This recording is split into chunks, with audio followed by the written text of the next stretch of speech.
Sepertinya udah lama ya kita tidak bersua. Recording in progress. Iya Kang Dwi, alhamdulillah. Udah berapa bulan ya? Wah, udah lama Ustadz. Ustadz gimana Lama ya. kabarnya Ustadz? Alhamdulillah kabarnya baik sekali Kang Dwi. Alhamdulillah keluarga semua sehat Ustadz. Sehat, alhamdulillah sehat. Alhamdulillah. Semoga Ustadz dan keluarga bisa dalam lindungan Allah Subhanahu wa taala selalu Ustadz. Amin amin ya Allah.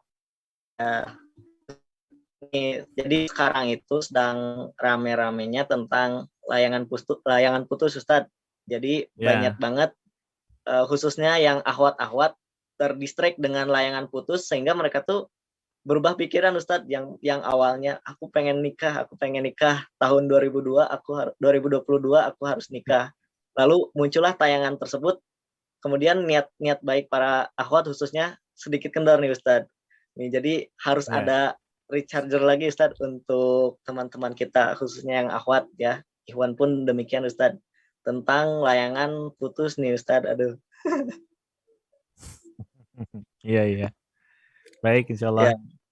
Insyaallah ya Ustadz. Insyaallah nanti Ustadz bakal kupas tuntas tentang tema kita pada malam hari ini. Bagaimana caranya agar layangan tidak terputus ya teman-teman. Jadi intinya harus ada bekal terlebih dahulu sebelum kita beranjak menuju jenjang pernikahan.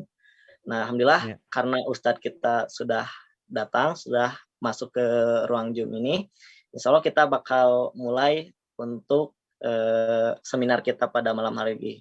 Namun sekali lagi untuk teman-teman yang sudah bergabung diharapkan bisa mengikuti seminar kita pada malam hari ini dengan kondusif dan tidak menyalakan audio ya ketika moderator tidak mengizinkan.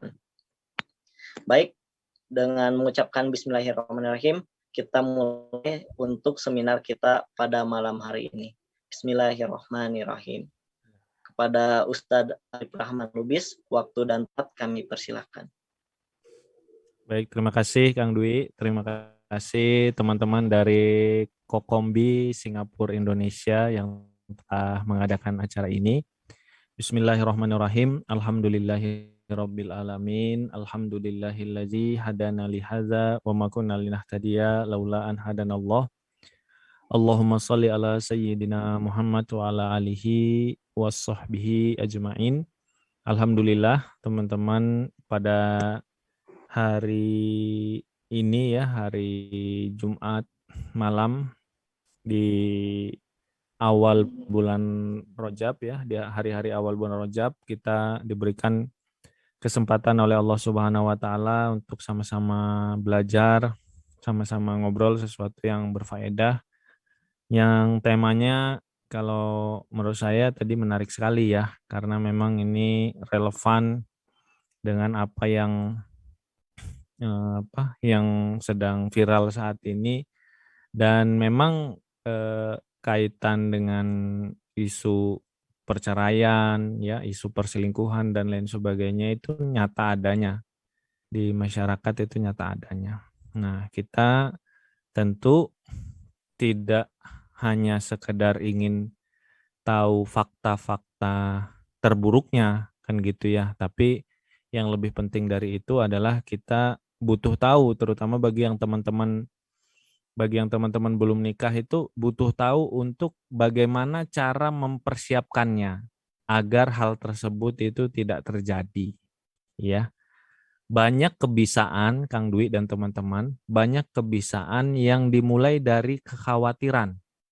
Ya kan?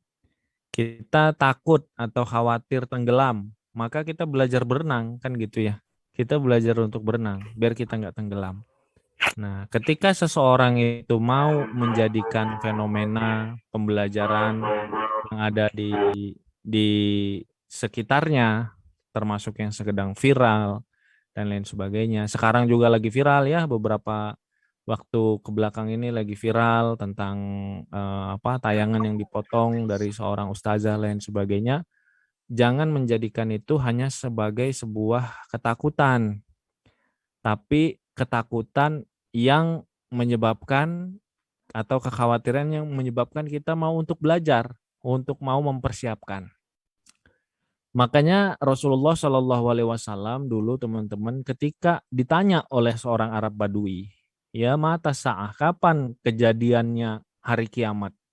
Rasul nanya balik, ya kan? Rasul itu nanya balik, apa yang sudah engkau persiapkan? Gitu. Jadi kita nggak penting tahu kapan hari kiamat, karena nggak ada yang tahu selain Allah Subhanahu Wa Taala. Yang penting bagi kita adalah apa yang kita persiapkan. Nah, kemudian orang Arab Badui tersebut menjawab, sesungguhnya aku ini tidak punya apa-apa, tidak punya sholat yang banyak, tidak punya puasa yang banyak, tidak punya sedekah yang banyak. Yang aku punya adalah rasa cinta yang tinggi kepada Allah dan rasa cinta yang tinggi kepada Rasulullah. Maka Rasulullah menjawab, anta ma'aman ahbabta. Kamu itu bersama dengan orang yang engkau cintai nanti di surga. Nah, pelajarannya, salah satu pelajaran, ini banyak hadisnya dari pelajaran yang bisa kita ambil, tapi salah satu pelajaran adalah Rasul mengajarkan kepada kita adalah jangan berkutat pada kekhawatirannya, tapi fokus kepada bagaimana cara mempersiapkannya. Kalau saya kasih data, yang bercerai itu 1 dari 5 pasangan, Kang Dwi. Ya, di Indonesia ini 20%, sekitar 20% pasangan yang menikah itu bercerai. Datanya itu data dari Kementerian Agama. Jadi pernikahan rata-rata sekitar 2 jutaan, 2 juta lebih sedikit setiap tahunnya, dan perceraian itu naik terus. 2016 360 ribuan, ya sekarang sudah di 400 ribuan. Jadi 20%, ya 400 ribu banding dengan 2 juta kan 20%. Nah, dan ini kelihatan kan, di sekitar kita juga kelihatan kan. Kalau kita lihat mungkin di wilayah lingkungan rumah atau keluarga besar atau lainnya, ada saja kan tentu saja yang bercerai ya. Nggak mungkin tuh di lingkungan komplek atau di lingkungan keluarga besar nggak ada yang bercerai. 1 banding 5 itu bercerai. Itu yang bercerai. Bagaimana yang menikah tanpa atau dengan adanya misalnya cekcok yang terus-menerus, tapi karena malu atau nggak mau bercerai, itu tentu lebih banyak lagi. Gitu. Nah, makanya kita nggak sedang untuk hanya membahas tentang fakta-fakta, ya fakta-fakta, tapi yang kita bahas adalah bagaimana mempersiapkannya agar hal tersebut itu tidak terjadi. Ya, bagaimana mencegahnya, bagaimana agar ya fenomena layangan putus, fenomena bercerai, ya fenomena mohon maaf misalnya KDRT, fenomena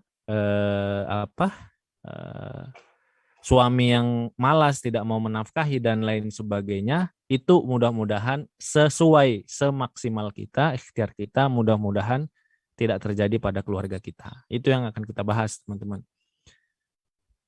Saya izin ya untuk langsung menyampaikan via slide ya. Nah, teman-teman, bagi kita seorang muslim, seorang muslimah, pernikahan itu selalu saya ketika menyampaikan materi-materi tentang pranikah selalu menyampaikan bahwa konsep kita itu berbeda dengan orang yang tidak mengenal agama. Bagi kita seorang muslim, bagi kita seorang muslimah, menikah itu bukan urusan hanya sekedar di dunia saja.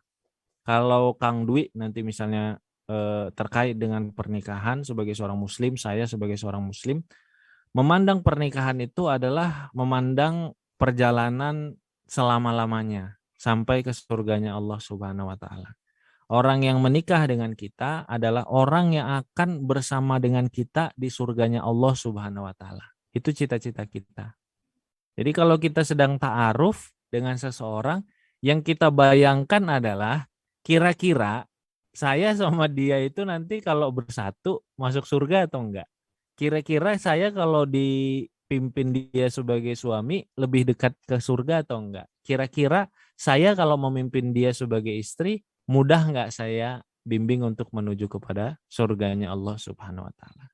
Kenapa? Karena memang cita-cita kita ketika menikah itu adalah sama-sama dengan pasangan kita sampai ke surganya Allah Subhanahu wa taala. Di surat Ar-Ra'd ayat ke-23, di surat At-Tur ayat ke-21.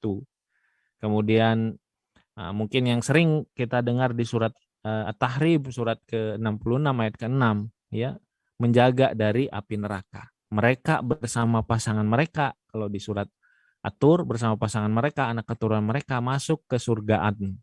Di surat Ar-Ra'du juga sama. Mereka nanti bisa bersama dengan pasangan ketika sama-sama beriman dikumpulkan di surganya Allah Subhanahu wa taala di surat At-Tur. Jadi teman-teman, ketika kita memandang pernikahan, itu pernikahannya bukan hanya di dunia tapi sampai di surganya Allah Subhanahu wa taala pernikahan itu, kebersamaannya itu. Gitu. Jadi jangan sampai juga kita putus layangannya nggak putus di dunia tapi di akhiratnya putus. Iya kan? Karena di surat Az-Zuhruf ya kan disebutkan teman sahabat-sahabat dekat ketika di dunia nanti di akhirat itu menjadi musuh. Malah saling memberatkan satu sama lain. Istrinya mau ditarik ke neraka, dia memberatkan suaminya. Suami saya nggak pernah ngajarin saya. Suaminya ditarik ke neraka, suaminya narik istrinya. Istri saya dulu dorong saya untuk korupsi dan lain sebagainya. Jadi musuh, saling memberatkan. Itu yang lebih ngeri lagi daripada perceraian di dunia. Kenapa? Karena di akhirat pasangan yang harusnya saling membantu, tapi malah jadi musuh nanti di hadapan pengadilannya Allah Subhanahu wa taala. Gitu. Jadi kita itu jangan putus layangannya itu ibaratnya ya, pernikahan kita itu terus bersama sampai di surga, sampai selama-lamanya, sampai abadi di surga Allah Subhanahu wa taala. Gitu. Jangan hanya sekedar sampai akhir hayat, tapi sampai ke surganya Allah Subhanahu wa taala. Makanya dalam proses rumah tangga, bagaimana rumah tangga kita itu nanti bisa meningkatkan bukan hanya saling mendapatkan sakinah, ketentraman, mawaddah, rasa cinta, kemudian rohmah, rasa kasih sayang, bukan hanya dapat romantis-romantisnya, bukan hanya sekedar bersama, tapi imannya meningkat, kualitas ibadahnya meningkat, kualitas kebajikannya, amal solehnya meningkat, gitu. Karena tujuannya kan sama-sama masuk surga. Betapa banyak Kang Dwi dan teman-teman semua pasangan yang romantis banget, tapi romantisnya itu sambil mengumbar aurat, romantisnya sambil minum bir, ya kan? Romantisnya sambil melakukan hal-hal maksiat, gitu. Bukan romantis yang seperti itu. Kita bukan sekedar romantis, tapi romantis yang menuju kepada surganya Allah Subhanahu wa taala. Bukan sekedar bersama sampai akhir hayat, ya, tapi sampai ke surganya Allah Subhanahu wa taala. Nah, di awal kalau ini kan hasil akhirnya ya bersama di surganya Allah Subhanahu wa taala, ini prosesnya nanti ketika kita dalam rumah tangga kita, di awal diperintahkan oleh Rasul pilih yang baik agama dan akhlaknya. Ya, fasfar bidzatiddin. Bagi yang belum menikah itu laki-laki diperintahkan Rasul, amanah dari Rasul. Fasfar bidzatiddin. Pilih yang baik agamanya. Bagi yang perempuan, idza hatoba ilaikum man tardawna dinahu wa khuluquhu fazawwijuhu. Kalau ada laki-laki yang datang kepada kalian wahai walinya perempuan yang kalian ridhoi agama dan akhlaknya, maka terimalah lamarannya. Nikahkanlah fazawwijuhu. Nikahkanlah dia dengan anak gadis kalian. Maksudnya perempuan dan pihak keluarga perempuan, walinya perempuan itu prioritas utama adalah memperhatikan agama dan akhlak, diridhoi. Jadi jodoh sehidup sesurga ini bukan sekedar slogan, tapi sebelum menikah pun itu sudah bisa diprogram, diusahakan, diikhtiarkan. Mulai dari jadilah orang yang solehah, pilihlah laki-laki yang soleh. Jadilah laki-laki yang soleh, pilihlah perempuan yang solehah. Orang-orang yang soleh dan solehah ini, berusaha soleh dan solehah ini, nanti mereka akan membangun keluarga yang mendukung, saling mendukung dalam keimanan, kebajikan, amal soleh, makin mendekat kepada ridho dan surganya Allah. Sampai akhirnya ketika mereka diwafatkan, mereka bersama sampai ke surganya Allah Subhanahu wa taala. Nah, ini konsep besarnya dulu nih, konsep besar terkait dengan pernikahan, konsep besar terkait dengan kebersamaan. Jadi yang ingin kita sampaikan di sini, kebersamaannya bukan hanya di dunia, tapi sampai ke surganya Allah Subhanahu wa taala. Jangan sampai kita menganggap titik finishnya ketika kita wafat. Ya. Jodoh sampai akhir hayat, bukan, tapi jodoh sehidup sama-sama di dunia dan sesurga sampai ke surganya Allah Subhanahu wa taala. ini dulu ya, yang pertama yang ingin saya sampaikan teman-teman, mudah-mudahan dengan konsep ini akan mempengaruhi siapa yang teman-teman nanti prioritaskan untuk jadi calon pendamping, ya, bagaimana teman-teman menjalani kehidupan pernikahannya dan apa yang teman-teman tuju, ya, apa yang teman-teman tuju dari pernikahan tersebut gitu. Jadi ini akan mempengaruhi cara kehidupan kita, mindset kita, cara pandang kita terhadap pernikahan ini akan sangat mempengaruhi. Dan ini dimulai dari yang awal ketika teman-teman masih sendiri. Bagaimana teman-teman serius, fokus, semangat untuk memperbaiki diri, kemudian teman-teman mencari juga yang baik. Karena tujuannya adalah untuk menuju surganya Allah Subhanahu wa taala sama-sama sekeluarga.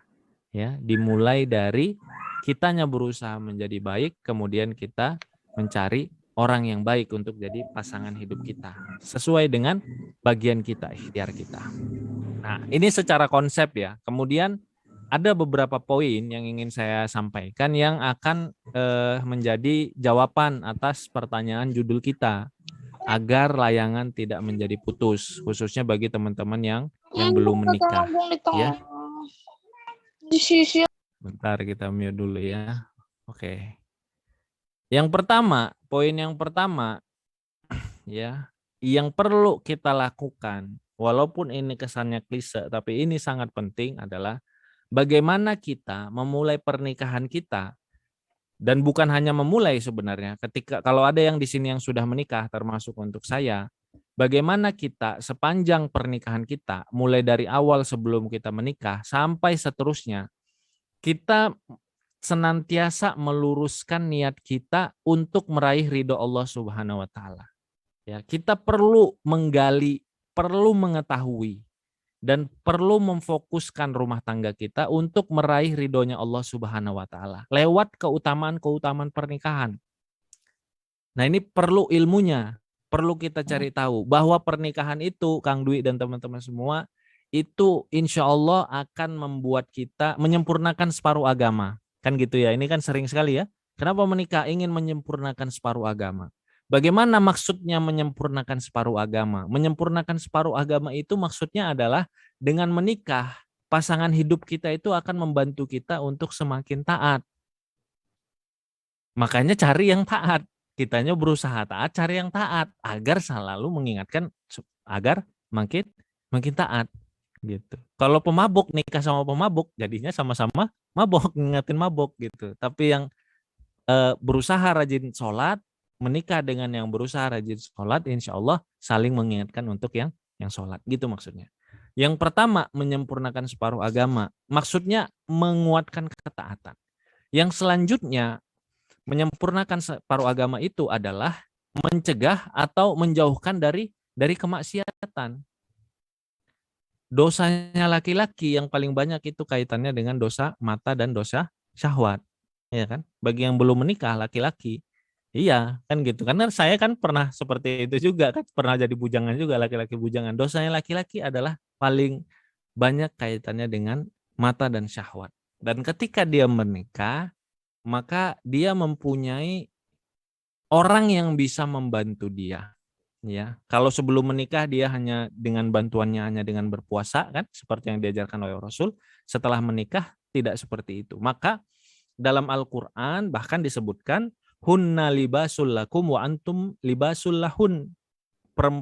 Istri kalian itu seperti pakaian dan kalian seperti pakaian bagi mereka. Saling menutupi, ya, saling menjaga, ya, saling menutupi aurat, saling menjaga. Makanya kalau saya ditanya ya, akang-akang semua ya, salah satu ikhtiar saling menjaga tersebut, dan ini salah satu mudah-mudahan ya, salah satu cara kita agar enggak salah satu ya, hanya salah satu cara, tentu yang paling penting kaitannya keimanan, tapi ada ikhtiar yang bisa kita lakukan. Mudah-mudahan enggak terjebak ke dalam misalnya perselingkuhan dan lain sebagainya. Ikhtiar lain tentu saling jaga antara interaksi laki-laki perempuan dan lain sebagainya ya, Akang Teteh. Tapi salah satunya adalah benar-benar menjadikan istri dan suami itu sebagai pakaian. Termasuk dalam urusan handphone, Kang. Jadi kalau saya ditanya, Kang Arif, Ustadz, kalau misalnya gimana hukumnya istri ngelihat HP suami? Kalau saya hukumnya bahkan saya minta tolong istri saya untuk ngeliatin HP saya. Kenapa? Istri saya sebagai penjaga saya. Gitu. Instagram saya, alhamdulillah kami sepakati di saya bisa dibuka di HP saya, di HP istri saya juga di login tuh Arif Rahman Lubis. Biar apa? Karena ahwat-ahwat kan banyak yang konsultasi. Jadi konsultasinya itu ke saya dan ke istri saya gitu. Jadi nggak ada berdua-duaan. Sehingga dari awal potensi-potensi tersebut bisa kita jaga. Iya dong, jangan sama kita laki-laki belum menikah nggak ada yang ngebantuin ngejaga, sudah menikah malah nggak ada yang ngebantuin ngejaga juga kan gitu ya. Jadi password HP diketahui, bahkan ya dikasih ke istri itu untuk ngecek. Bukan karena istri nggak percaya, tapi untuk menjaga kepercayaannya, ya menjaga keimanan, ya saling menjaga. Istri juga sama seperti itu ke saya. Jadi silahkan untuk dicek. Bukan karena spiritnya spirit curiga, tapi spiritnya adalah untuk saling menjaga. Nah, ini salah satu tips juga ya bagi yang belum menikah dan yang kalau sudah menikah bisa dicoba. Kenapa? Karena selalu nih Kang Dwi dan teman-teman, masalah perselingkuhan dimulainya dari HP kalau sekarang itu.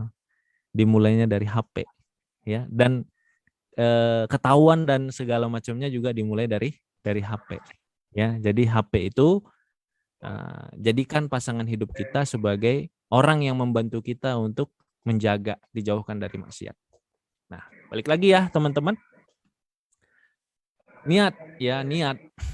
Nah, keutamaan pernikahan. Niat agar menikah jadi penyempurna separuh agama. Niat menikah agar menjadikan kita hamba yang lebih baik. Niat menikah agar kita bisa memperoleh keturunan yang soleh dan soleha. Niat menikah agar kita bisa jadi suami yang terbaik dalam artian yang paling baik akhlaknya kepada istri dan anak-anaknya.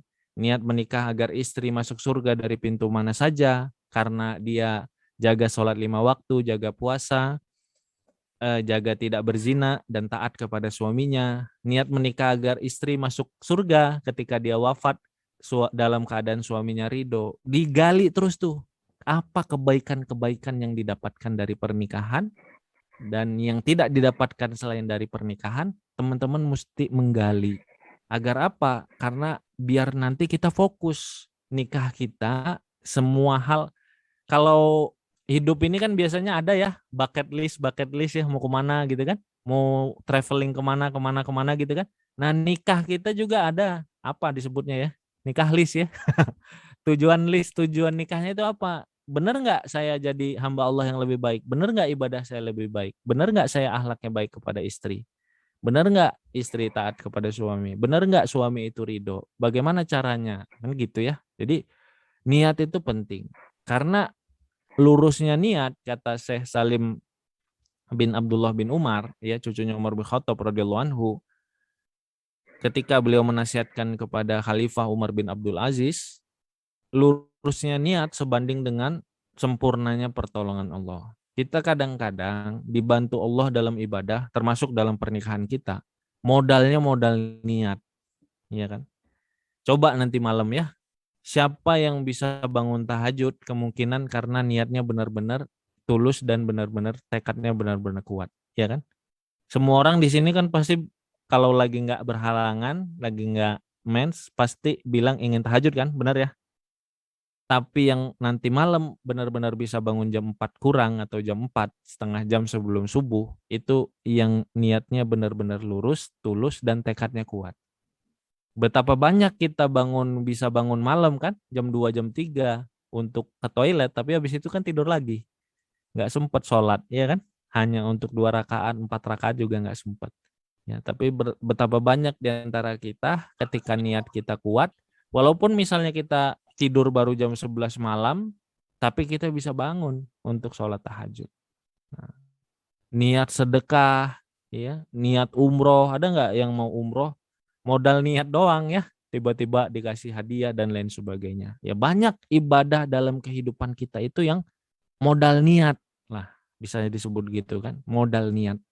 Maka nikah juga sama, modal niat ini tentu bukan hanya modal niat ya, tapi maksudnya adalah modal niat ini jadi modal yang utama, ya, modal awal yang paling penting termasuk untuk kita perhatikan, ya.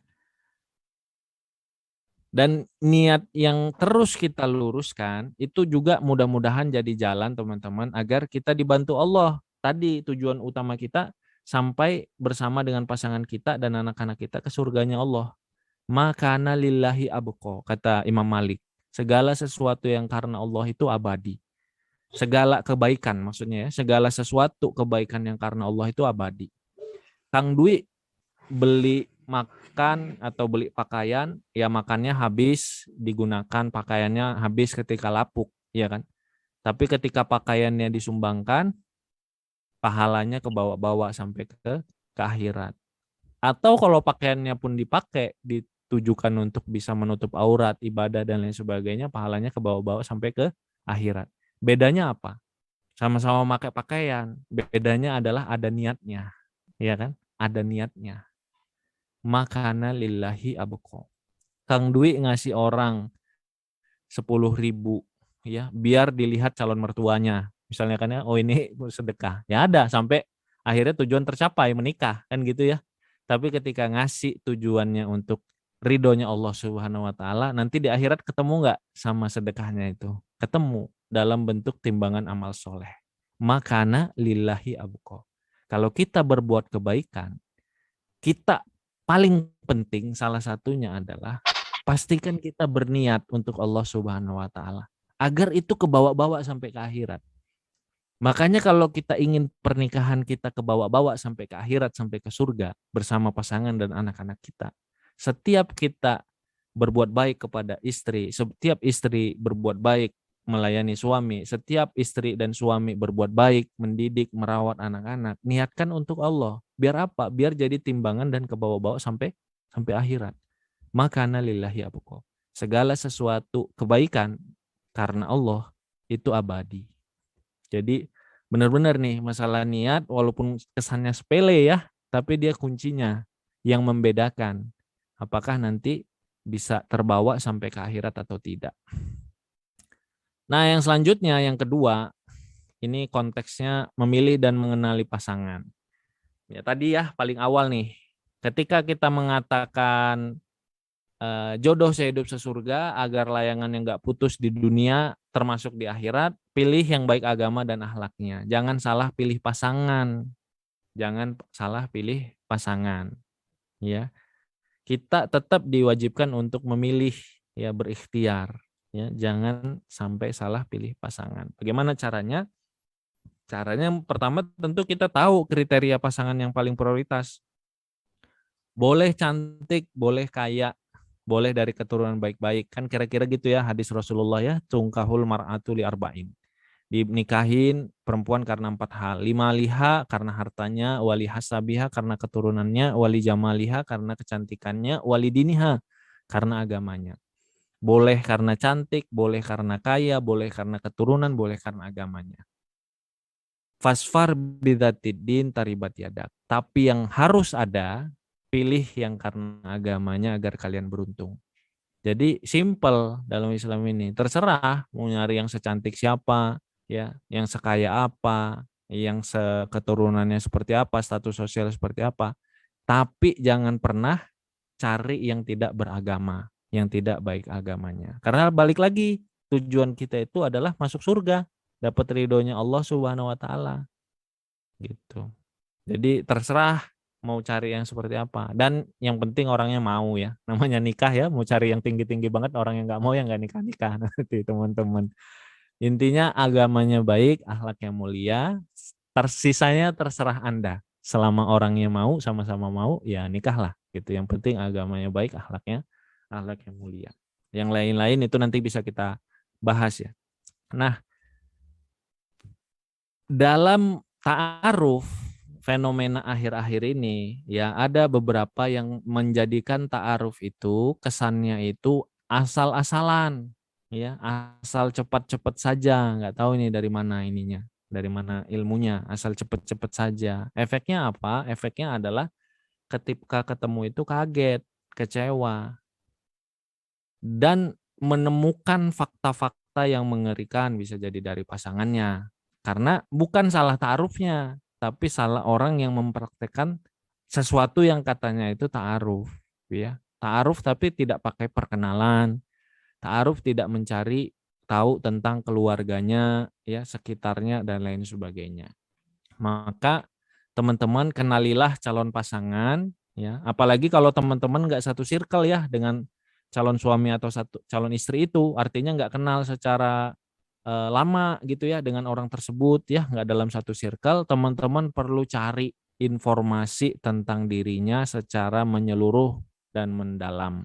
Ya, dapat informasi dari dirinya sendiri maupun dari orang-orang dekatnya.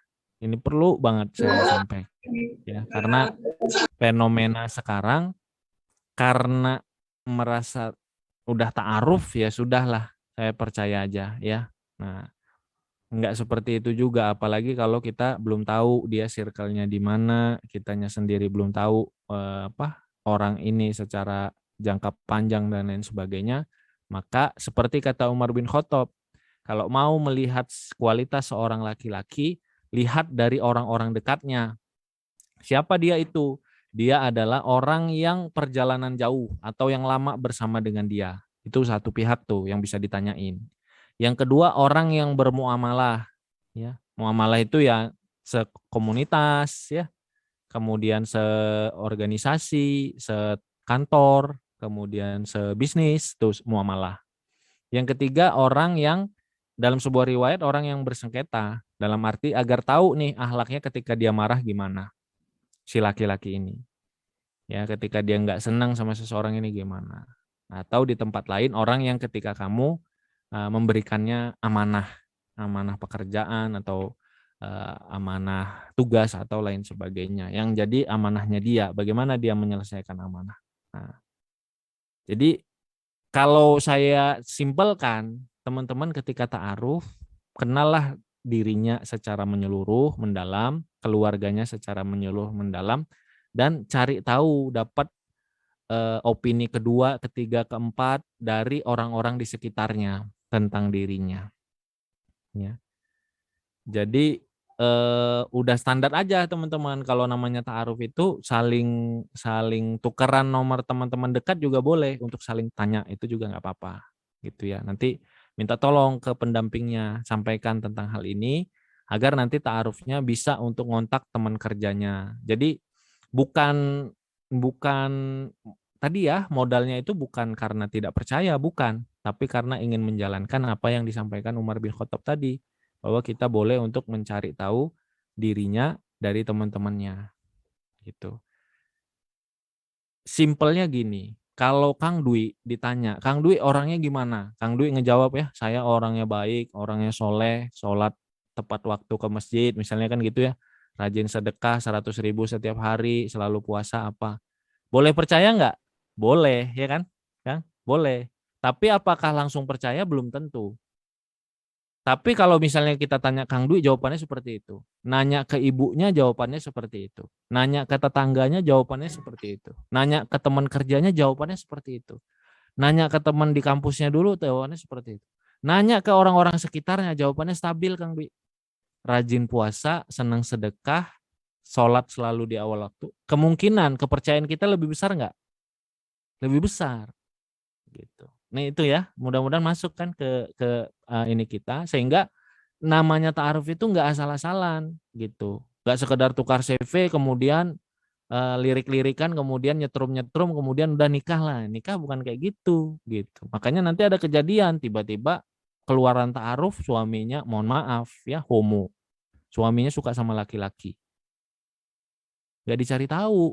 Ternyata sebelumnya gaulnya emang udah sama yang begitu-begitu kan, melendoi-melendoi kan, nggak dicari tahu tapi teman pergaulannya siapa, kan gitu ya, siapa foto-foto yang dia like siapa, kan gitu ya. Foto like-like laki-laki yang suka fitness, laki-laki nge-like foto laki-laki yang suka fitness terus-terusan, nggak dicari tahu.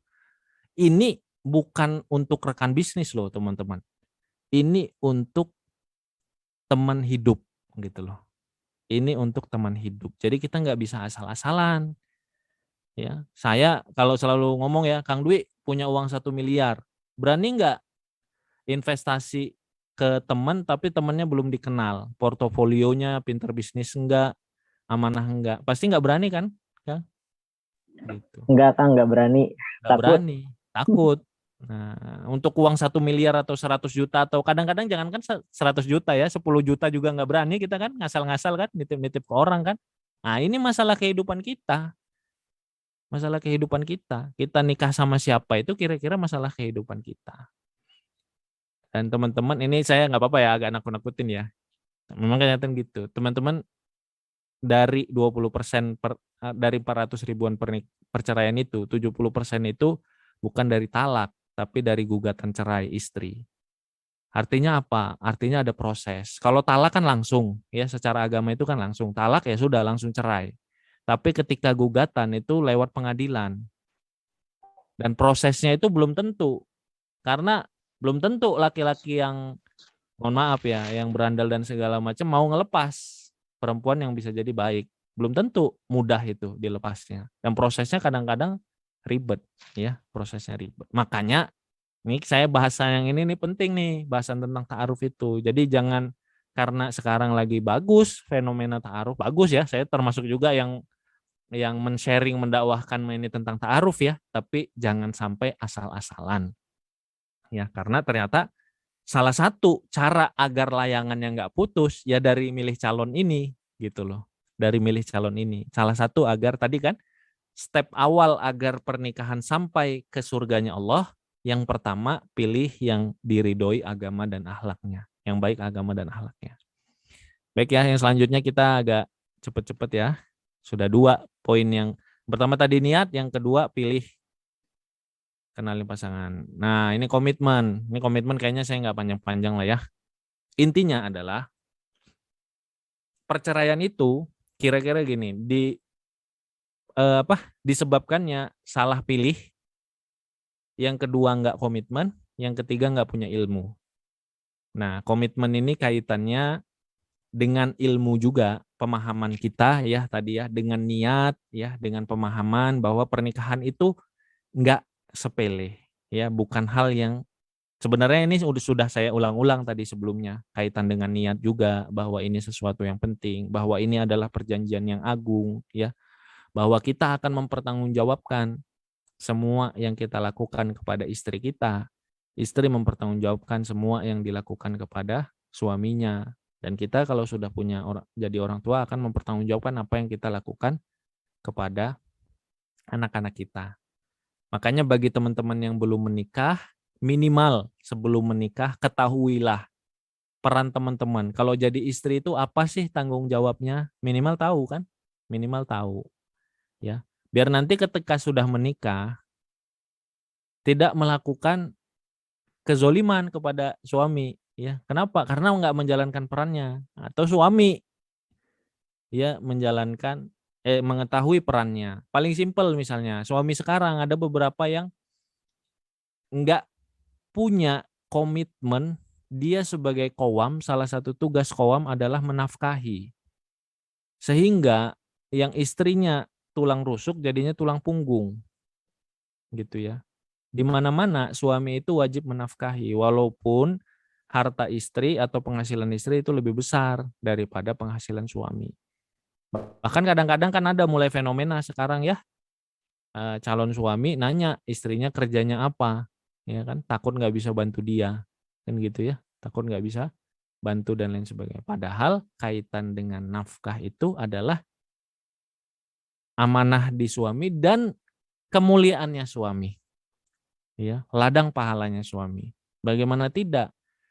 Kalau sudah menikah, seperti yang kita yang sudah menikah laki-laki, setiap hari kita bersedekah dengan sedekah terbaik.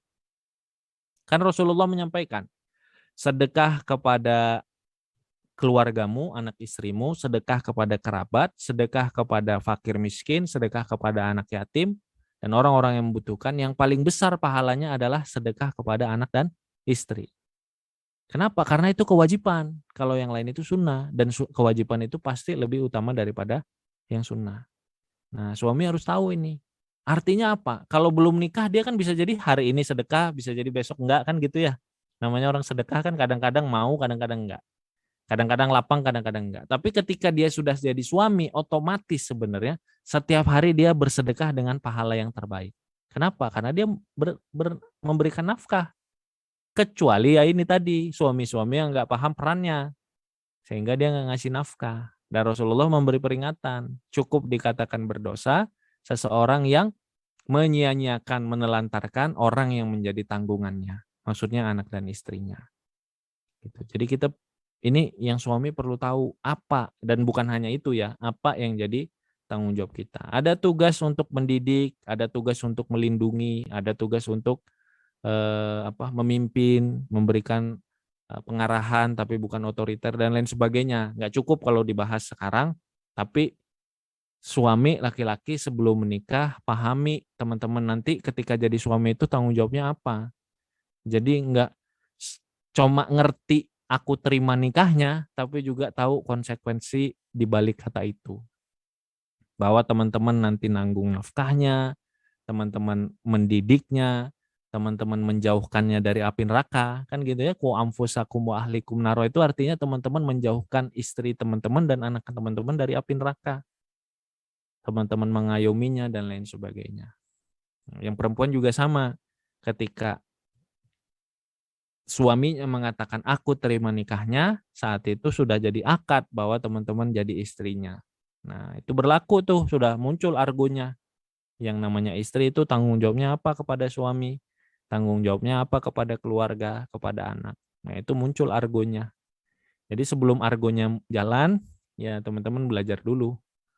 Sama kan, kalau misalnya kita dulu sebelum balik kan kita diajarin orang tua kita atau guru kita kan, harus segera bisa sholat nih, karena nanti kalau sudah balik belum bisa ngerti sholat, udah jadi dosa kan gitu kan kira-kira ya. Nah ini sama, harus sudah ngerti dulu perannya apa, ya minimal perannya, tanggung jawabnya apa gitu. Yang paling pokok itu dulu. Kalau kita jadi suami, apa yang jadi tanggung jawab kita? Nah itu ya, ini poin ketiga. Saya ini sampai jam 9 ya, Kang ya, menyampaikan ya. Iya Ustadz, sampai Ya, jam 9. ya sampai jam 9 ya. Oke. Yang keempat, belajar skill dan ilmu rumah tangga. Tadi ya, yang menyebabkan rumah tangga goyang dan segala macamnya, niatnya, kemudian komitmennya yang melemah, luntur, atau dari awal memang nggak ada, yang selanjutnya nggak ada ilmunya. Sebenarnya bisa jadi niatnya baik, Kang Dwi dan teman-teman. Komitmennya juga tinggi.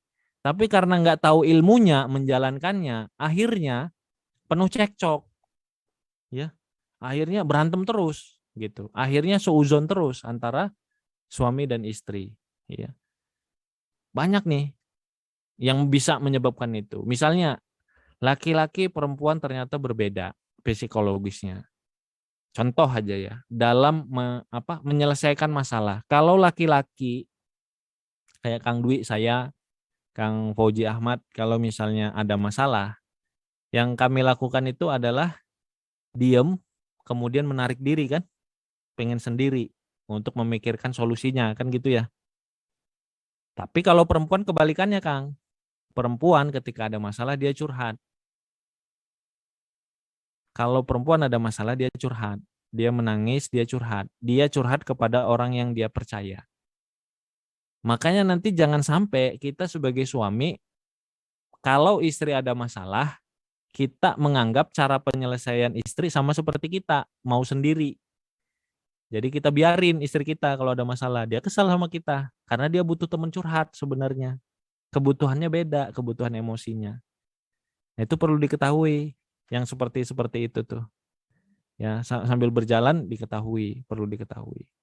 Sama juga kalau istri, ya misalnya Kang Dwi lagi ada masalah, istrinya maksa Kang Dwi untuk cerita karena dianggapnya kalau orang punya masalah senangnya curhat, Kang Dwi-nya bisa jadi marah, ya kan? Saya butuh sendiri gitu ya, jangan dipaksa untuk cerita dulu kan gitu ya. Karena istri nganggep bahwa kebutuhannya sama dengan dirinya, padahal berbeda gitu. Itu baru satu tuh, ada beberapa ya perbedaan-perbedaan. Terus bagaimana ya mengelola keuangan, menjemput rezeki, banyak perceraian, banyak perpisahan yang masalah utamanya karena masalah keuangan. Nah, ini nantilah dibahas ditanya jawab aja ya. Mengelola rumah tangga, komunikasi dan interaksi, ya. Intinya di ilmu. Kita kayaknya menggalinya di tanya jawab ya kalau kaitan dengan ilmu ini ya. Dan yang terakhir ya, membangun cinta. Nah, bagaimana pernikahan itu ya salah satu yang jadi keutamaan pernikahan itu kan adanya sakinah, mawaddah dan rohmah yang nggak didapat kecuali dengan pernikahan. Terbatas kita kasih sayang dengan ibu dan ayah, jenis kasih sayangnya banyak berbedanya. Kasih sayang dengan sahabat banyak berbedanya. Ada hal-hal dalam hati kita, kebutuhan emosi, kebutuhan perasaan, kebutuhan keintiman, yang lain sebagainya, yang hanya bisa dipenuhi bersama dengan pasangan. Ya. Kebutuhan sentuhan, kebutuhan intim, kebutuhan romantisme dan lain sebagainya, itu hanya bisa dipenuhi dengan pasangan. Sakinah, mawaddah, rohmah. Nah, kalau misalnya dengan orang tua, mungkin sisinya yang banyak itu sisi rohmah, ya, dan sakinah juga ada.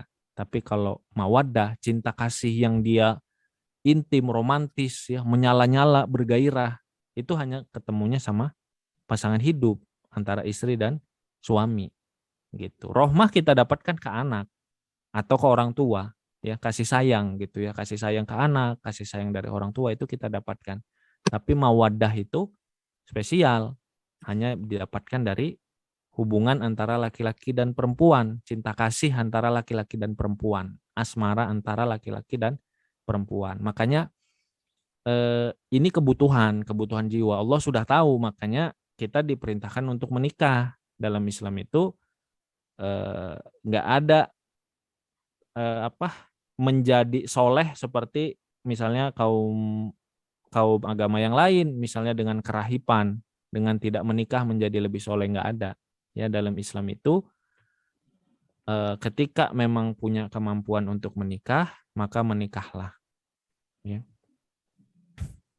Ya ma'syaros syabab man istata'a minkumul ba'ah falyatazawwaj. Wahai para pemuda, kalau sudah mampu untuk ba'ah, menanggung beban-beban pernikahan, maka menikahlah. Memang ada kebutuhan jiwa, kebutuhan nafsu, kebutuhan seluruhnya lah. Ada kebutuhan kita untuk bercinta kasih dengan yang namanya pasangan hidup. Nah, Allah yang sudah paling tahu, makanya kita diperintahkan untuk menikah. Dalam pernikahan itu ada ketenangan hati, ada cinta kasih, ada kasih sayang. Nah, salah satu cara agar kita bisa menjaga juga rumah tangga kita ini mudah-mudahan langgeng, mudah-mudahan makin baik, mudah-mudahan makin erat, mudah-mudahan makin harmoni. Salah satunya adalah dengan senantiasa menanam benih-benih cinta, menyirami benih-benih cinta dalam rumah tangga kita. Dan ini caranya banyak ya diajarkan. Ini semuanya dicontohkan oleh Rasulullah Shallallahu Alaihi Wasallam. Bagaimana Rasul memperhatikan istri beliau. Rasul itu setiap pagi ba'da sholat subuh beliau di masjid sampai syuruk. Setelah itu beliau tunggu sebentar ya sampai matahari naik 1 tombak ya sekitar mungkin 12-15 menit. Kemudian beliau sholat sunnah syuruk. Kemudian beliau datang ke rumah istrinya. Kemudian ngajak ngobrol, bercanda dan lain sebagainya, menanyakan kebutuhan mereka, kemudian mendoakan. Nah, perhatian. Istri beliau ketika sakit beliau tunggui, beliau jaga, perhatian, ya, dan lain sebagainya, perhatian.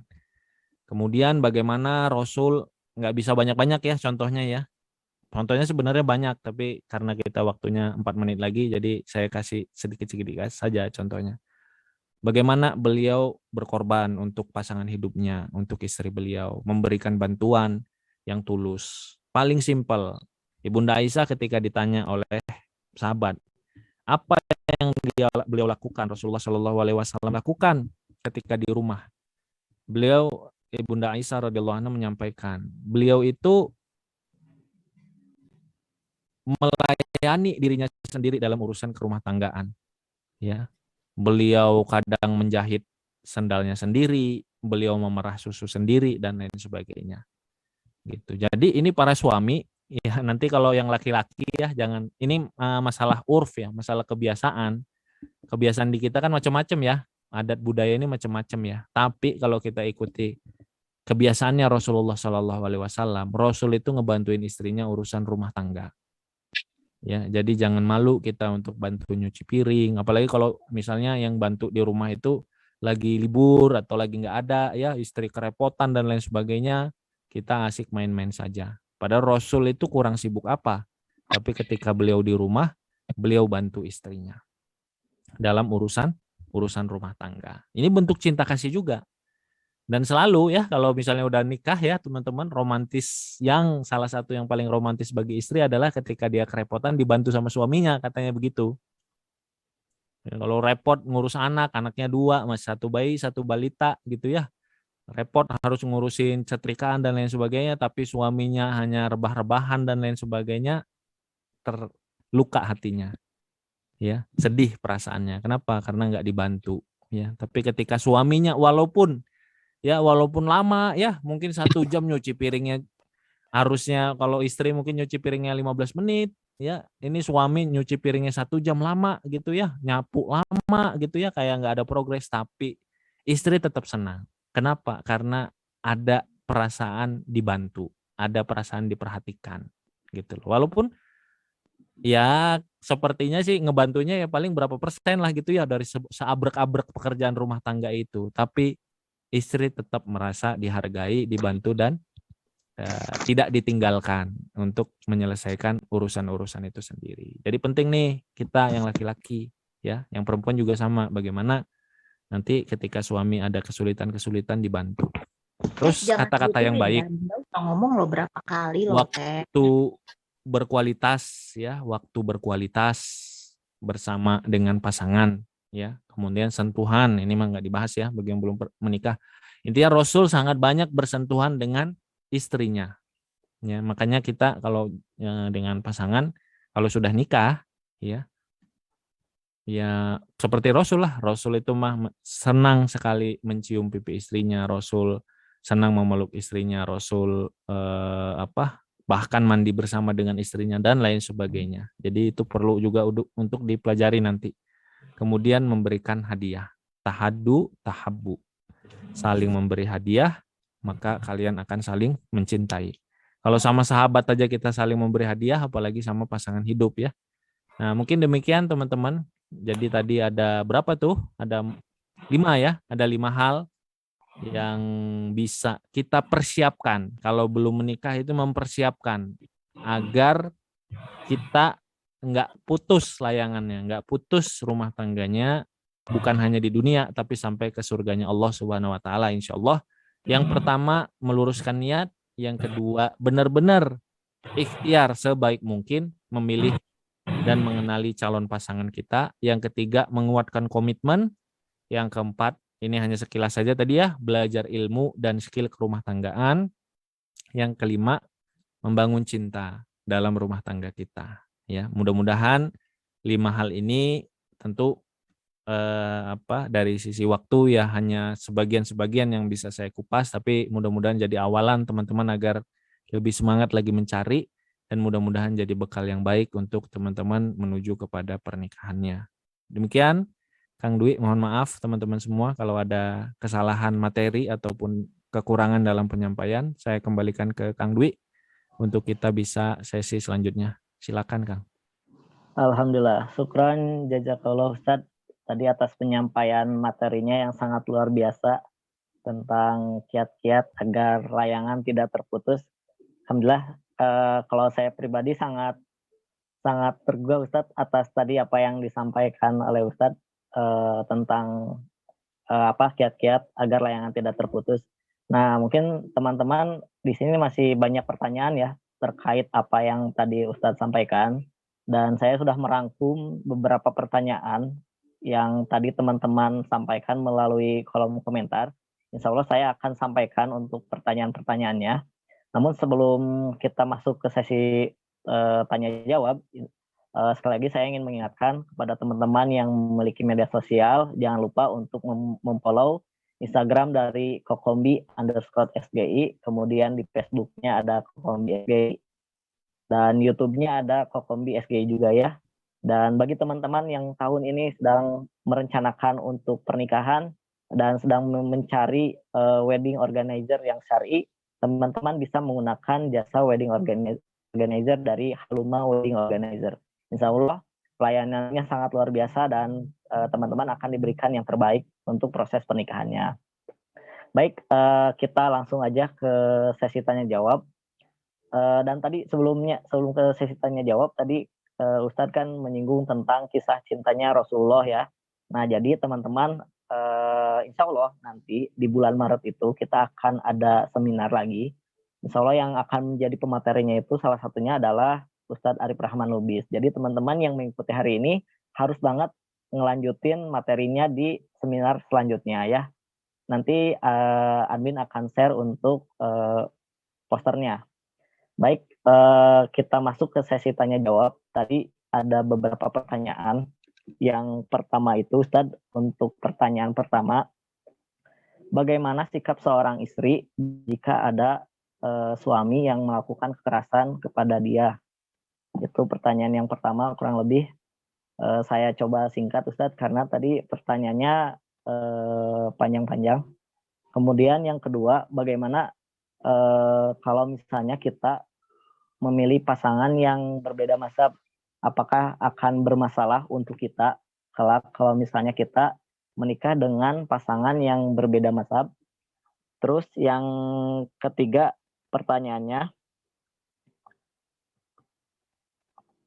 Assalamualaikum Ustadz, saya ingin bertanya, apabila dalam proses ta'aruf pihak laki-laki dan perempuan itu merupakan sosok yang pendiam, pada saat proses ta'aruf bagaimana caranya agar bisa saling mengenal sementara kita sama-sama pemalu? Kurang lebih itu pertanyaannya Ustadz, yang pertama, kedua, dan ketiga. Tafadhol Ustadz untuk dijawab pertanyaannya. Saya jawab dari yang paling mudah dulu ya, dari yang ketiga ya, yang ringan-ringan ya. Masalah kekerasan ini soalnya baru viral nanti perlu dijawabnya, mudah-mudahan bisa lebih komprehensif. Yang pertama ta'aruf, kalau sama-sama pendiam ya. Tujuan kita ta'aruf itu kan agar kita bisa kenal ya, menggali informasi sebaik mungkin, saling mengenal, kemudian dari sana nanti kita bisa bawa untuk istikharah dan musyawarah kan gitu ya, untuk kita bisa memilih apakah kita lanjut atau enggak nikah sama dia kan gitu ya. Ini kan proses mengenal sebelum kita memutuskan apakah kita mau nikah dengan dia atau tidak. Nah, jadi kalau misalnya nih kita punya kelebihan, ya lancar ngomongnya, ya sudah, berarti dengan mempresentasikan atau dengan ngobrol panjang lebar. Kalau misalnya kita agak kurang lancar ngomongnya, saran saya pas di biodatanya dilengkapi selengkap-lengkapnya ya, bila perlu kayak tesis ya sampai segini, bercanda ya. Tapi maksudnya data itu membantu bagi teman-teman yang kurang kurang bisa banyak mengeksplor lewat kata-kata, bisa aja lewat tulisan kan gitu ya. Bahkan saya kan punya teman ya, karena dia senang dengan videografi, dia profil biodatanya itu bikin video tentang dirinya, keluarganya dan lain sebagainya. Itu juga bisa. Ya kan sebenarnya kan format ta'aruf ini bukan format dari zamannya Rasul, bukan kaitan sunnah nggak sunnah. Ini kaitannya mempermudah aja gitu ya, mekanisme saja.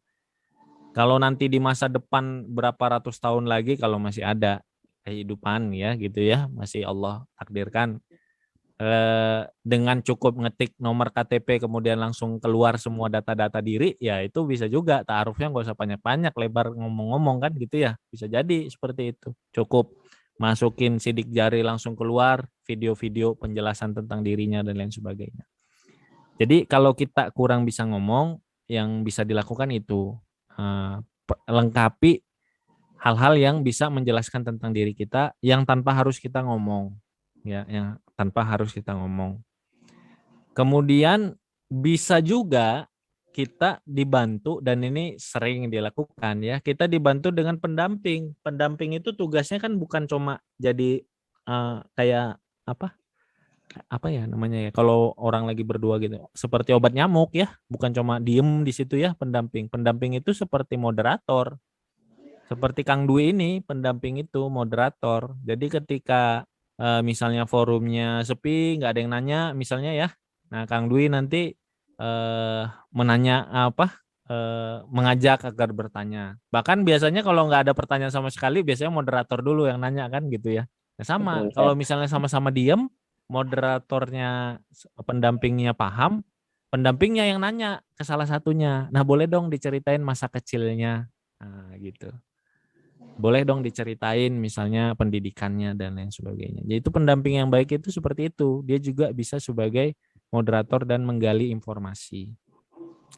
Atau kalau misalnya gemeter banget dan gugup banget, pendamping kadang-kadang bahkan bisa bantu juga untuk menjelaskan. Ini murid saya, ya sepemahaman saya seperti ini. Boleh ditambahkan kalau ada yang kurang-kurang. Jadi seperti itu. Ya ini nanti teknisnya atau kondisinya menyesuaikan dengan kebisaan kita menjelaskan diri kita. Tapi jangan sampai ke apa ya, ke kurang biasaan kita menjelaskan tentang diri kita, misalnya kita grogi atau lain sebagainya, menyebabkan kita nggak mencari jalan lain untuk menjelaskan diri kita, gitu kira-kira. Jadi banyak hal yang bisa kita lakukan untuk menjelaskan diri kita agar calon pasangan kita ngerti tentang diri kita.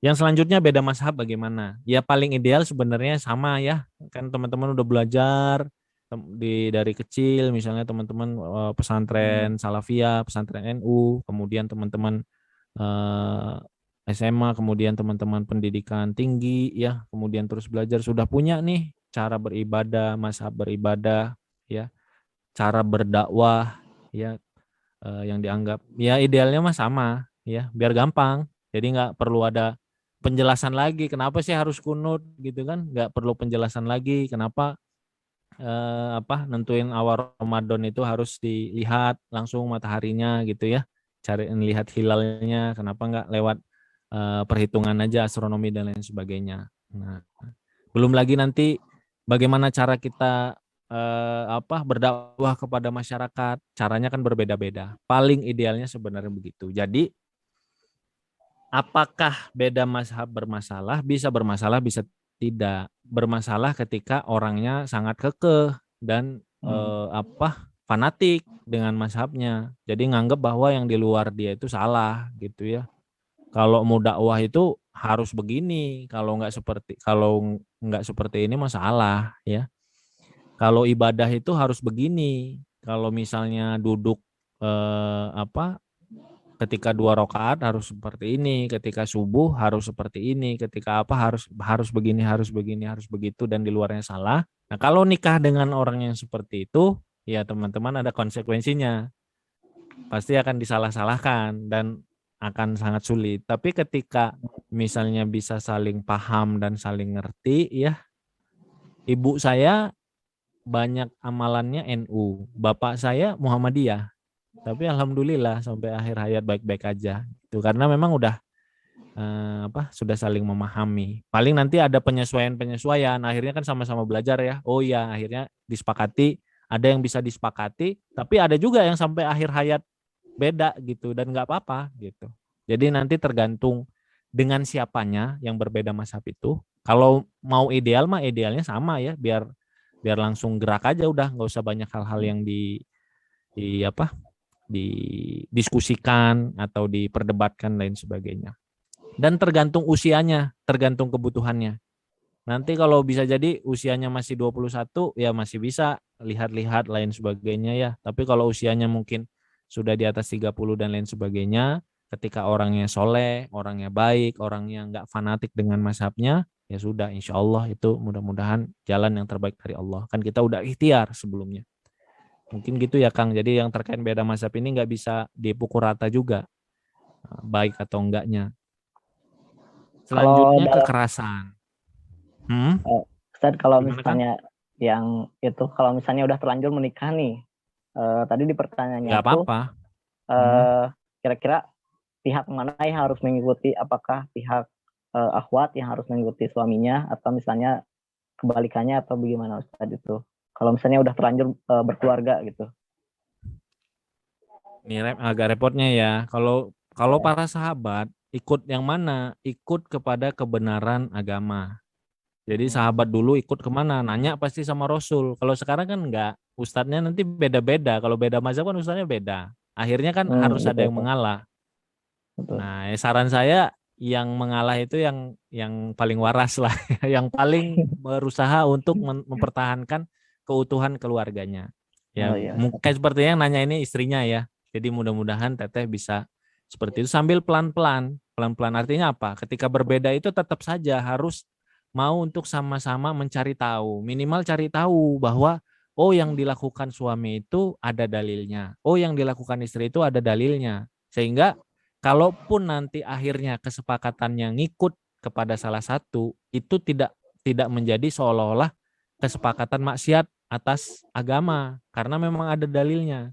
Atau yang paling bagus ya tadi kalau misalnya contoh dari orang tua saya misalnya ya akhirnya sepakat untuk berbeda nggak apa-apa gitu. Dan memang ada dalilnya dua-duanya kan gitu. Ini kan masalah kemauan ya, kemauan untuk terus belajar, mengupgrade diri. Dan kita juga Kang Teteh Akang semua dari kita SMP, SMA kita belajar agama kan banyak dulu yang kita anggap itu udah paling benar kemudian terkait dengan fikih ya. Kemudian kita belajar kemudian oh iya ternyata ada yang baru yang saya pahami kan gitu ya. Oh iya sampai sekarang kan terus seperti itu. Jadi mudah-mudahan saling tawadu terkait dengan ilmu ini saling tawadu untuk terus belajar. Gitu Kang. Ya Ustaz. Yang pertama ya terkait dengan kekerasan. Kekerasan ini nggak dibenarkan. Rasulullah Shallallahu Alaihi Wasallam tidak pernah ya disampaikan oleh salah satunya Ibunda Aisyah tidak pernah memukul kecuali dalam perang. Jadi beliau itu memukul ya ketika dalam perang aja. Beliau di perang juga yang nggak pernah memukul kecuali dalam perang. Jadi ke istri, ke pembantu dan ke lain sebagainya itu tidak pernah beliau gunakan untuk memukul. Nah, tapi ya ini juga kita jangan pakai standarnya orang sekuler. Jangan pakai standarnya orang feminis kalau ini ya. Ketika ada masalah sedikit langsung dibawa ke pengadilan. Kenapa? Misalnya contoh ya. Mukul anak itu dilarang. Tapi dalam Islam, anak ketika umur 10 tahun nggak mau sama sekali sholat, itu dipukul. Tapi bukan dipukuli. Nah, iya kan? Ini beda ya. Kenapa? Karena beda standar kasih sayang kita dengan kasih sayang orang yang sekuler. Nggak menjadikan agama sebagai prioritas. Kasih sayang kita khawatir anak kita itu masuk neraka. Karena nggak mau sholat. Makanya kita didik. Kadang-kadang kita didiknya kita kerasin. Kenapa? Karena sudah mau balik dia belum mau sholat. Iya kan? Bisa jadi nanti disentil. Ya, bisa jadi tapi bukan dipukulin. Nah, jangan sampai nanti disebut dipukulin sabda Rasulullah sudah 10 tahun boleh dipukul, maksudnya dipukulin bukan lah, apalagi pakai tongkat ya tentu saja bukan. Kita juga paham, kita orang beragama, kita menjalankan agama, insya Allah kita paham maksudnya dipukul itu dan jangan sampai ada di antara kita memukul anak ya. Makanya dididik anaknya sebenarnya kan begitu. Konteksnya Rasul itu kan 7 tahun ajari anak sholat, 10 tahun. Maksudnya apa? Ya didik anaknya dari jauh-jauh hari. Jangan sampai nanti umur 10 tahun masih nggak ngerti sholat dan nggak mau sholat. Kira-kira gitu. Ya, jadi kira-kira begitu. Jadi jangan sampai juga nih anak-anak nanti ya ngerti tentang ini ya. Kemudian kan ini ada nih sekarang ada undang-undang KDRT, mukul anak itu KDRT. Ketika orang tua nanti ngajarin anaknya diajarin nggak mau sholat sama sekali, dia udah paham banget kan ke komisi-komisi untuk bantuan apa, nanti orang tuanya cuma nepok sholat dong gitu. Marahin dan lain sebagainya, kekerasan verbal dan lain sebagainya. Orang tua dituduh kan ke pengadilan dan lain sebagainya. Ya, akhirnya yang nyesel siapa? Yang nyesel keluarganya juga ya banyak ya Ustadz yang menyampaikan juga ya awalnya sangat semangat untuk melaporkan pasangan hidup ke polisi dan lain sebagainya, begitu sudah masuk polisi nanti balik lagi istrinya nangis-nangis biar suaminya bisa dikeluarkan. Maksudnya apa? Bukan artinya kita memperbolehkan ya, tidak boleh sama sekali. Ya, untuk kita sendiri tidak boleh sama sekali. Tapi ketika misalnya ada istri juga ada nggak kejadian piring terbang nih teman-teman? Ada nggak di sekitar kejadian? Ada kan? Kalau suami mendapati istrinya piring terbang, kejadian piring terbang itu nggak serta-merta. Dan solusinya itu bukan ke polisi gitu loh kira-kira. Solusinya itu bukan langsung lantas ke pengadilan. Cari dulu caranya, gimana caranya biar islah. Ya, minta bantuan wali, minta bantuan orang pihak luar. Kan banyak caranya.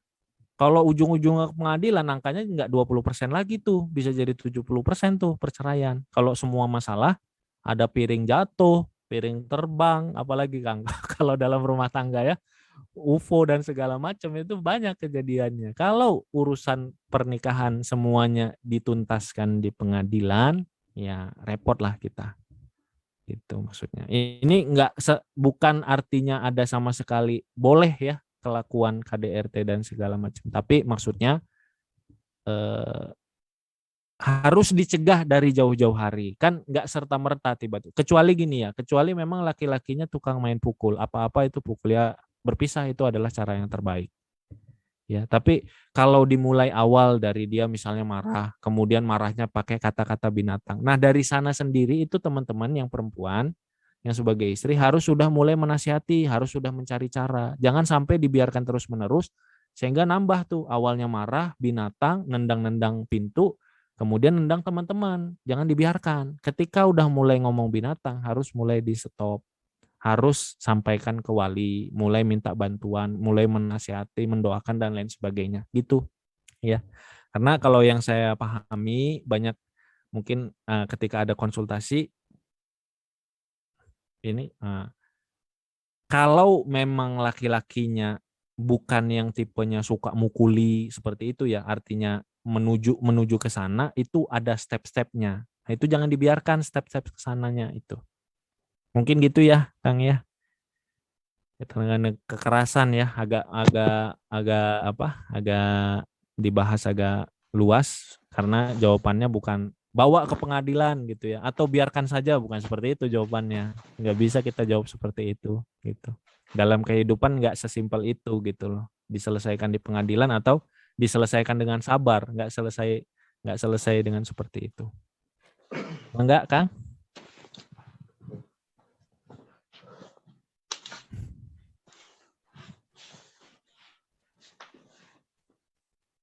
Masih ini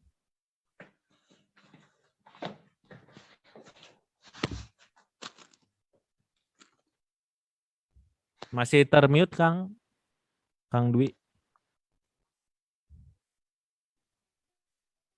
Oh iya, Ustadz Afan. Alhamdulillah, syukur Ustadz tadi atas jawaban dari pertanyaannya.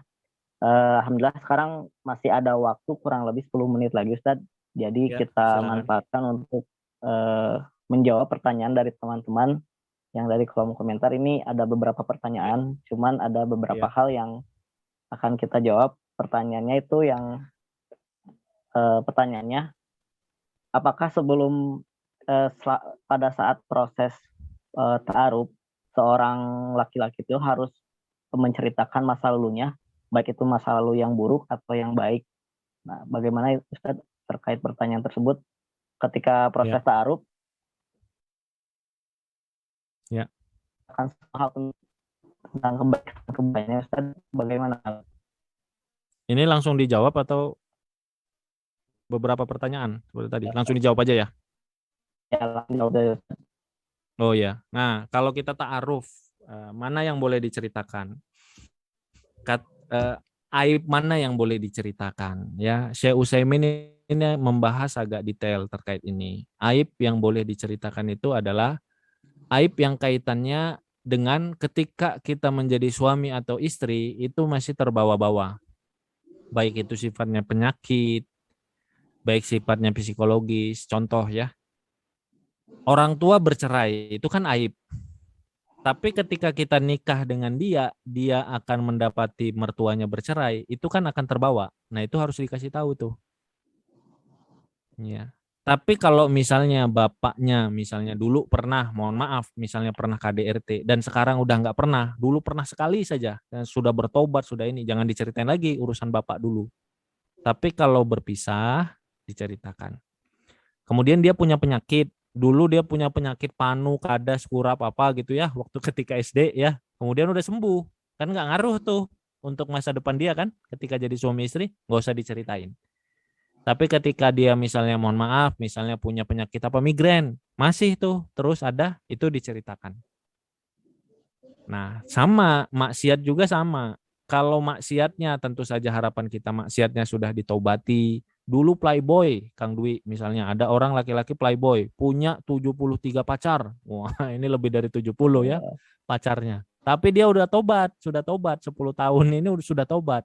Nggak usah diceritain. Bilang aja secara umum, saya dulu pernah di masa lalu yang kelam. Ya masa lalu yang kurang baik, ya interaksinya nggak dijaga. Tapi alhamdulillah sudah 10 tahunan saya berusaha untuk menjaga interaksi dengan perempuan. Ya, perempuan dulu pernah jadi foto model, nggak usah diceritain, apalagi dibawa majalah-majalahnya, ya ditunjukin ke calon suaminya. Ini foto-foto saya dulu ya, jangan ya.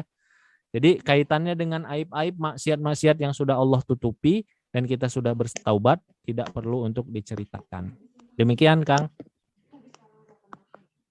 Ustaz, alhamdulillah. Ya. Sekarang Ustaz ada pertanyaan, tapi datangnya dari saya Ustaz. Ya.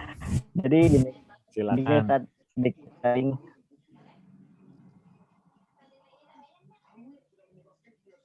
Cek. Berhenti Kang Dwi suaranya. Kang Dwi sepertinya keluar ya.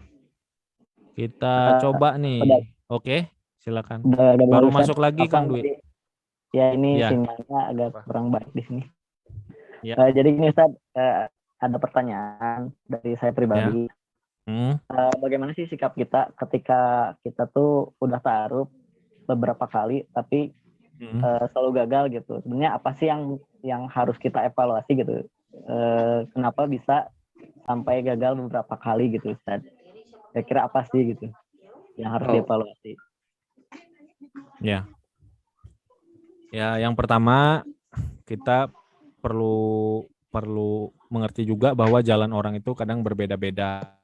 Ya, orang ada yang dapat kerjaan satu kali daftar langsung keterima, ada yang harus berulang-ulang kan gitu ya, itu sunatullah aja, beda-beda orang. Enggak serta-merta yang satu kali itu kemudian dia langsung jenius atau dia langsung karirnya bakal sangat hebat ya. Bisa jadi orang yang siapa itu contohnya ya, KFC ya, yang pemilik KFC kan gitu ya, ditolak di mana-mana. Jack Ma juga kan ditolak di mana-mana. Katanya kalau diterima dia mungkin jadi guru bahasa Inggris ya. Belum tentu masalah kesuksesan itu kaitannya dengan ditolak diterima di wawancara kerja yang berulang-ulang atau langsung sekali. Itu yang pertama. Ta'aruf juga sama. Belum tentu orang yang sekali ta'aruf langsung lancar luar biasa pernikahannya, belum tentu yang berulang-ulang lancar luar biasa pernikahannya. Itu dulu ya. Jadi kita pahami, kita baik sangka, kita nggak khawatir, nggak insecure kalau kita berulang-ulang kali ta'aruf, terus kemudian kita ngerasa nanti gimana rumah tangga. Nggak ada jaminan yang sekali ta'aruf lancar, rumah tangganya nggak ada jaminan juga, atau nggak ada kekurangan bagi orang yang berulang kali ta'aruf, rumah tangganya menjadi berantakan. Kemudian yang kedua, tentu kita Kang kalau misalnya sebagai ikhtiar kita sebagai manusia, kita bisa mengevaluasi. Nah, bisa kita mengevaluasi itu kalau selama ini kita biasanya ya Kang ya, kadang-kadang kalau kita ta'aruf kitanya sendiri, kita kadang-kadang nggak bisa melihat secara jelas karena kitanya yang sedang mengalami ya. Ibaratnya orang main bola, dia nggak tahu kesalahannya kadang-kadang karena dia bermain. Nah, makanya yang bisa kita minta masukan itu yang pertama ke orang yang tidak melanjutkan, ke pasangan ta'arufnya yang tidak melanjutkan, kalau memang mau memberitahu, atau biasanya ke pendamping ta'arufnya Kang, ke ustadz kita atau pendamping kita. Nah, nanti itu ngasih tahu biasanya, ngasih masukan. Oh mungkin di sisi ini, oh mungkin di sisi ini gitu. Nah, ya mungkin itu Kang. Jadi nanti ketika ada masukan-masukan, ya diterima sebagai masukan yang membangun. Insya Allah itu semua bagian dari ikhtiar kita untuk bisa menuju kepada pernikahan. Gitu Kang. Jadi intinya harus husnuzon ya Ustadz ya. Dengan Iya, yang pertama husnuzon terkait rumah tangga kita, nggak ada kaitan apa-apa ya. Kalau kita berulang kali ta'aruf, insya Allah tetap bisa membangun keluarga. Saya punya teman 11 kali ta'aruf. Insya Allah. Baik-baik sekarang, alhamdulillah rumah tangganya sangat baik. Ya, ada yang ta'arufnya sekali udah cerai, ada, ada. Jadi nggak ada jaminan kaitan dengan itu ya, berapa kali ta'aruf. Saya juga alhamdulillah 1 kali ta'aruf sama istri, alhamdulillah. Mudah-mudahan doakan baik-baik. Gitu. Jadi nggak ada jaminan. Dan tanya aja Kang ke pendamping atau kalau yang ke ahwatnya kira-kira ada masukan nggak untuk saya atau perbaikan atau apa, itu bisa. Baik Baik, Kak. Ustadz. Ya alhamdulillah Ustadz. Syukran jazakallahu khairan katsira atas semua jawabannya Ustadz terkait pertanyaan-pertanyaan dari audiens. Sebetulnya masih banyak pertanyaan Ustadz. Kayaknya masih pada penasaran sama materinya. Tapi qadarullah waktu kita hanya sebentar untuk seminar kita malam hari ini. Dan sedikit informasi untuk teman-teman. Sekali lagi, insya Allah tidak hanya malam hari ini untuk seminar pranikah. Karena insya Allah di bulan Maret nanti kita akan ada seminar kembali dengan tema The Day After Marriage. Insya Allah yang akan menjadi pematerinya juga sangat luar biasa sekali. Yang pertama ada pembicara kita malam hari ini, ada Ustadz Arif Rahman Lubis. Kemudian ada Ustadz Salim Apilah. Dan kemudian ada juga Kang Zain Permana dan juga ada Teh Fabiola Arianti. Oh, Masya Allah sekali ya. Kalau misalnya dilihat dari komposisi dari pematerinya keren-keren sekali ya, luar biasa. Tentunya materi yang akan disampaikannya juga sangat luar biasa. Dan untuk seminar di bulan Maret itu, insya Allah akan ada infak 75.000 untuk keberlangsungan dakwah Kokombi dan yang lainnya ya. Jadi dengan berimpak 75.000 teman-teman akan mendapatkan ilmu yang sangat luar biasa sekali terkait bekal-bekal untuk pranikah. Jadi untuk teman-teman yang sekarang masih bingung, masih labil, ingin nikah atau enggak, pengen cepat-cepat atau lama-lama, atau entaran gitu ya, ada baiknya mungkin teman-teman harus ikut seminar ini supaya rasa ragu teman-teman itu hilang ya terkait nikah. Karena insya Allah kalau misalnya nikah itu merupakan jalan terbaik ya untuk beribadah. Kalau tadi kata Ustadz itu menikah itu ibadah panjang hayat ya. Jadi pasti perjalanannya sangat panjang, perlu bekal yang sangat banyak sekali supaya kita nggak kehabisan bensin di perjalanan nanti ketika menikah. Nah tentunya bekal-bekal tersebut akan kita dapatkan sebelum pranikah tersebut ya. Nah makanya sangat dianjurkan sekali untuk teman-teman semua mengikuti webinar pranikah yang akan dilaksanakan bulan Maret nanti. Dan teman-teman nanti bisa di-share juga ke keluarganya, sahabat-sahabatnya untuk bisa mengikuti tersebut. Karena insya Allah ini acaranya sangat luar biasa sekali, banyak ilmu yang akan didapatkan teman-teman khususnya terkait pranikah. Jadi ayo sama-sama kita tebarkan kebaikan ya. Dan alhamdulillah untuk seminar kita malam hari ini mungkin akan dicukupkan berhubung waktu kita sudah di penghujung. Dan sebelum kita tutup sekali lagi, seminar kita malam hari ini merupakan kolaborasi antara Kokombi SGI dengan Pemuda Teladan dan Haluma Wedding Organizer. Jadi untuk teman-teman yang sedang berencana untuk melaksanakan pranikah, untuk menikah, bisa menggunakan jasa wedding tersebut ya. Dan sebelum kita tutup, insya Allah akan ada closing statement dari Ustadz. Kepada Ustadz, waktu dan tempat kami persilahkan.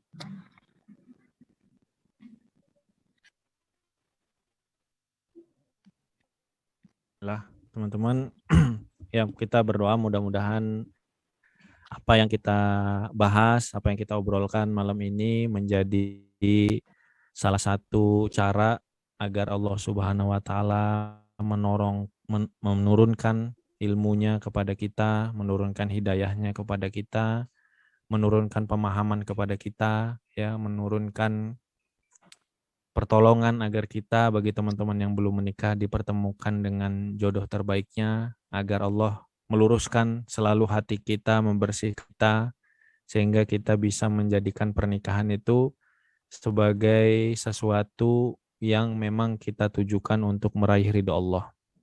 Dan teman-teman, dengan kelurusan niat kita tadi, mudah-mudahan Allah Subhanahu wa taala membantu kita semua, termasuk teman-teman, dipertemukan dengan jodohnya, bisa menjalankan rumah tangganya dengan sebaik-baiknya, dan mudah-mudahan insya Allah bisa mendidik istrinya, anak-anaknya, bisa menemani suaminya, mendidik anak-anaknya agar menjadi anak-anak yang soleh dan solehah.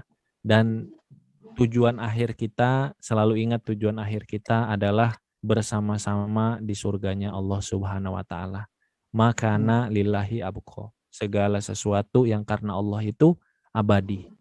Maka luruskan selalu niat kita hanya untuk meraih ridha Allah Subhanahu wa taala, biar selanjutnya Allah yang bantu kita, Allah yang memberi pemahaman kepada kita, Allah yang menunjukkan jalannya kepada kita, dan kita berikhtiar sebaik-baiknya setelah ditunjukkan oleh Allah Subhanahu wa taala tersebut. Demikian, terima kasih. Mohon maaf kalau ada kekurangan dari saya. Mudah-mudahan jadi kebaikan untuk kita semua. Terima kasih. Wassalamualaikum warahmatullahi wabarakatuh. Waalaikumsalam warahmatullahi wabarakatuh. wabarakatuh. Alhamdulillah, syukron jazakumullah khairan katsirah kepada Ustadz Arif Rahman Lubis yang telah menyempatkan waktunya di malam hari ini menyampaikan materi yang begitu luar biasa. Semoga Ustadz dalam keadaan sehat selalu, diberkahi dan diberikan perlindungan oleh Allah Subhanahu wa taala.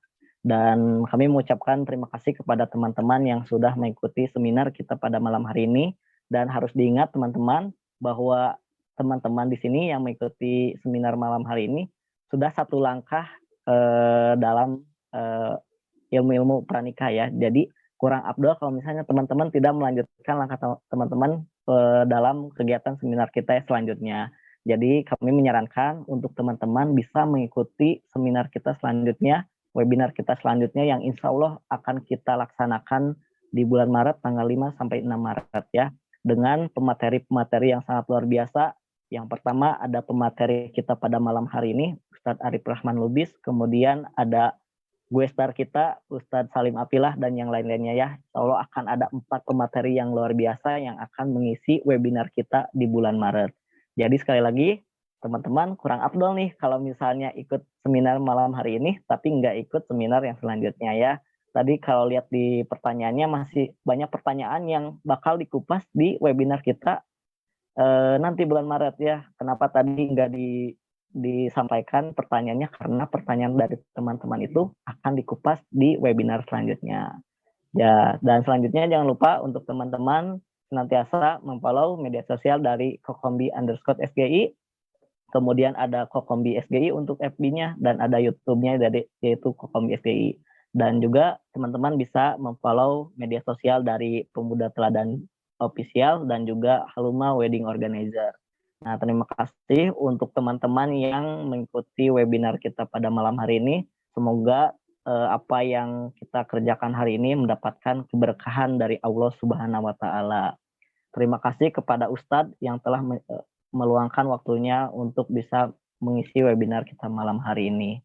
Mari kita tutup webinar kita malam hari ini dengan pembacaan hamdalah bersama-sama dan doa kifaratul majelis. Alhamdulillahirabbil alamin. Subhanakallahumma wa bihamdika asyhadu an la ilaha illa anta astaghfiruka wa atubu ilaik. Saya Dwi Bintang Ramadan mewakili teman-teman panitia memohon maaf apabila ada penyampaian yang kurang baik. Mudah-mudahan teman-teman bisa memaafkan dan bisa menjadikan kita bisa lebih baik lagi. Syukron semuanya yang telah hadir pada webinar kita malam hari ini. Tetap semangat, tetap tebar kebaikan, dan menjadi orang-orang yang bermanfaat bagi teman-teman kita yang lainnya. Syukron, akhirul kalam. Assalamualaikum warahmatullahi wabarakatuh. Waalaikumsalam warahmatullahi wabarakatuh.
Recording stopped.